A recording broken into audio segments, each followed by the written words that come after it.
सभी प्रेमियों को जय श्री श्याम। आपको कल के वीडियो में मैंने 8वें दिन की बात बताई थी। अब हम 9वें दिन में सुबह अनिल ऑटोमोबाइल से सुबह नहा करके निकले। आज हम झारखंड में एंट्री ले चुके थे और अब हमारे लिए आगे की रास्ता कठिन था, क्योंकि झारखंड में हमें पता चला था कि ढाबों के अंदर में खाना वेज नहीं मिलता है। तो ये बाबा की क्या कृपा होगी मैं आपको बताता रहूँगा।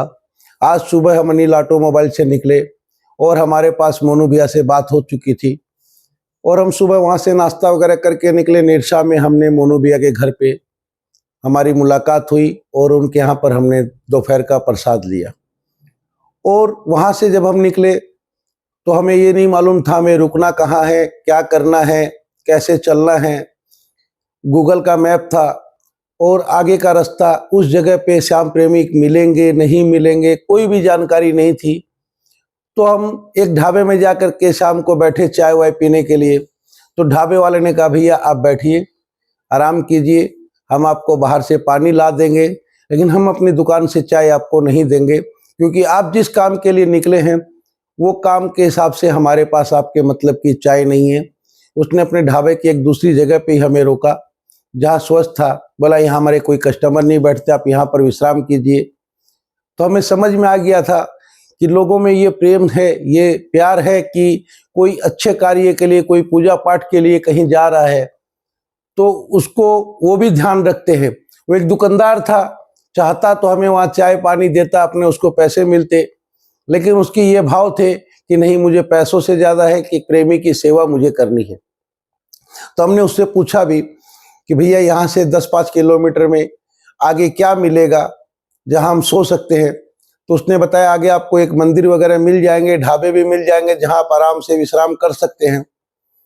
तो हम उसके यहाँ से फिर निकल गए। उसने हमसे पूछा भी कुछ चाय पानी के लिए, फिर हमने कहा नहीं भैया कोई बात नहीं, हमने विश्राम कर लिया, अब हम आगे के लिए निकलते हैं।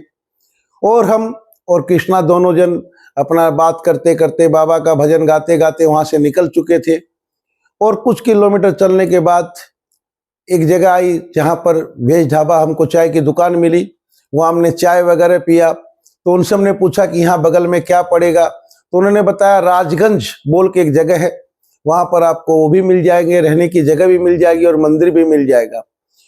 तो फिर हम वहाँ से करीब फिर निकले। तो वहाँ पर हम थोड़ी देर बाद शाम को 7-7:30 बजे बाद राजगंज पहुँच गए और एक ढाबे पे बैठे। हमने पूछा यहाँ कोई मंदिर बढ़िया बताया है हमको।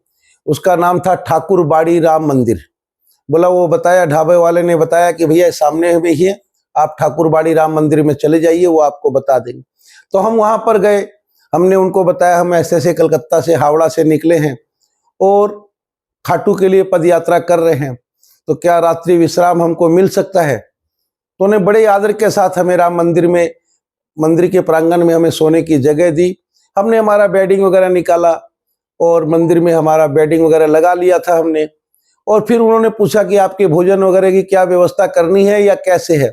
तो हमने उनसे पूछा कि नहीं कोई दिक्कत नहीं, अगर आपके पास है तो ठीक है, नहीं तो हम कोई ढाबा में खा लेंगे। तो उन्होंने कहा नहीं, हमारा प्रसाद बाबा को भोग लगाने के लिए बनता है, भगवान को भोग लगाने के लिए बनता है, तो हम उसी में आपका भी प्रसाद बना लेंगे। तो 22 जनवरी 2019 9वां दिन हमारा ठाकुर बाड़ी राम मंदिर राजगंज में, झारखंड के अंदर में हमारा उस दरबार में बीता।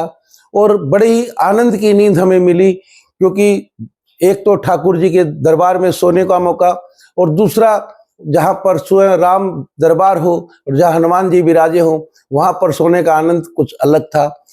तो इस तरह हमारे 9वें दिन की यात्रा कंप्लीट हुई। 10वें दिन की यात्रा कल मैं आपको सुबह के वीडियो में बताऊंगा। जय जय श्री श्याम।